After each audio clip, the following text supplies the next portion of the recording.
Ashama harka fuunee jirtu kabajamtoota fi jaalatamtoota warroonni intarneeta fayyadamtan feesbuukas ta'ee yuutuubii wantoota hundaa yoo irra fayyadamtan karaa gabaabaa ta'een akkaataa itti fayyadamtan isin garsiisa. Shari'aa moobaayilii yookiin siim kaardii moobaayilii warra qabdan jechuudha. Qarshii xinnoo ta'een baatii tokko akka itti fayyadamtan isin garsiisa. Sirriitti ilaalaa awwala qarshii 39 saniin kan itti fayyadamtan miseejii isaa akka itti irraa hiitan yookiin guyyaa 3 isin gaafata jechuudha. Daataan dhumatee guyyaa 3 lafa taa'uu isin gaafata. Akka san isin gaafannee karaa gabaabaa ta'een ofirraa itti ergitanii hidhatan jechuudha. Kumaa fi 100 kana jechuudha. Searchi gootanii haala kanaan isin dhufa amma lakkoofsa kana itti ergitan jechuudha. Shan gootanii afurmarraa afur gootanii itti ergitanii ka duraan bada jechuu jadiida itti godhattan guyyaa 3 isin gaafatu haala kanaa hidhattanii jechuudha. Ammaa kana isin garsiisaa qarshii 25 qofaan karaa hidhattanii 100 gubbatti gootanii 100 gubbaa kanatti gootanii asitti gabbuutanii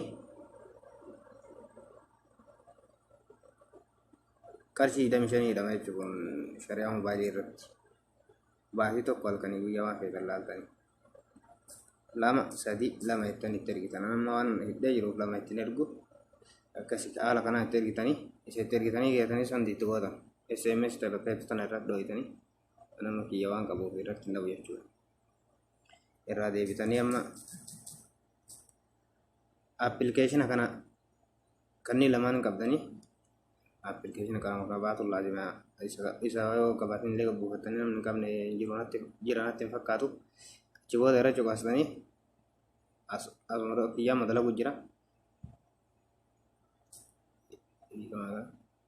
Kanneekti gootanii kun haala salphaa ta'een dalaga jechuudha.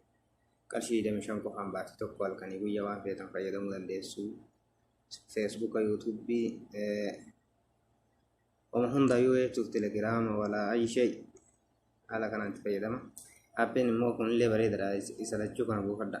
Kun ifaa salphaadhayyuu kana as dhooyitanii kana bicha akkana deeftan kun otoo akkatti jirti kana akkana deeftanii bakka kana dhooyitanii seef itti gootanii konneekti irra gootanii